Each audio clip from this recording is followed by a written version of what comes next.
Kako se imenujete vi? Na kapi vam piše markacist. Ja, markacisti, to smo v bistvu planinci, ne? Ampak tisti planinci, ki se odločamo, da svoj prosti čas, ne, zapravljamo za to, da urejamo planinske poti, da lahko vsi ostali po njih potem hodijo. Kakšne markacije vse poznamo? Praviloma so okrogle. Ne? Naše te glavne slovenske markacije, knafelčeve, kot se jim reče, ne, so rdeče z belo piko na sredini. Potem imamo pa še evropske markacije in potem so pa še poti kurirjev in vezistov, ki izgledajo pa tako, da je na sredini rumena pika, okrog je pa moder obroč. No, zdaj smo pa lotili prve delovne naloge. Tale drevešček bomo očistili, pa eno lepo markacijo narisali, ampak strokovno nam bo pomagala pa naša kolegica Barbara. Ona vam bo pa povedala, kako boste risala. Samo malo noge stran, da jaz to najprej malo čistim. Tlele. Vi pa kar tukaj lahko malo že po tole porežete. Tega lepe. Od spodaj seveda. Zakaj moramo vse dočistiti? Zato, da potem lahko vidimo markacijo. Ko bomo pa tole očistili, bo kle gor markacija, se jo bo pa videlo od parkirišča navzgor in bojo vsi vedeli točno, kam mora iti. Tako, bravo. Evo, lepa markacija. Danes bomo narisali knafelčevo markacijo, potrebujemo belo in rdečo barvo. Kaj se pa najprej nariše? Rdeč krog ali belo piko? Najprej belo piko, potem pa okoli rdeč krog.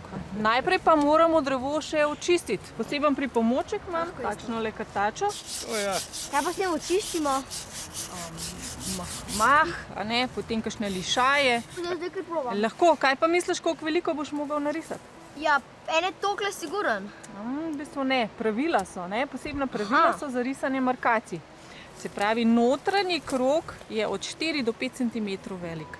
Tamle imaš 5 cm, tamle imaš 5 cm. Jaz imam tukaj en pripomoček, se pravi, tako približno velik naj bi bil bel krog, potem pa še rdeč. No, se ti gre kar dobro. Ni tako lahko, Ne, res ni tako lahko. Kar še malo večjo lahko narišeš. Sej, veš, če ne boš prav krog naredil, boš pa z rdečo popravil podle. Tako. Pika je narisana, a ne pika? Ja, zdaj pa pika krog naredila, a ne? Ja. Max, boš malo popil barvo, tisto rdečo, ki dol teče že? Kje? A tlele? Ja, čisto na vrhu. Takole, evo, super. Najna prva markacija. Tadam! Bravo.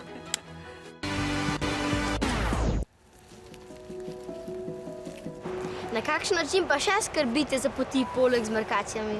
Dobili smo naziv markacist, ker rišemo markacije, ampak ni to edina stvar, ki jo počnemo. Ne? Da imaš pot, jo moraš seveda tudi obsekvati včasih. Včasih je treba skopati, kakšen plaz je treba odstraniti, včasih kakšna gorov na poto pa je treba na pol odrezati, kakšen tunel skopati, kje, kakšne stopnice v skalo usekati, mogoče kje kakšen most čez kakšno rečico ali pa potoček zgraditi. Včasih bo tudi kaj bolj prijetnega in sicer naredimo kakšno klopco zraven, da se lahko pa tle gor usedemo. Stoj! Da je pa nekaj narobe. No, ta druga najhujša težava po naravnih nesrečah so pa ljudje, ki pridejo pa table okrog obrnejo. A ta tabla kaže v napačno smer? Ja, ona kaže desno proti Vrhniki, tale bi morala kazati pa naravnost proti Borovnici, ki je markacija. Tamle je. Tam dol, ne? Tole bomo obrnili prav. Takole. Pa zategnemo.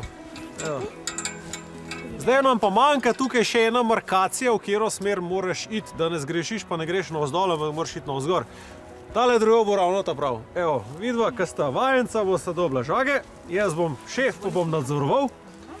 Tistele 3 male dreveščke bosta požagala, potlej bomo pa na njega pa narisali evropsko markacijo.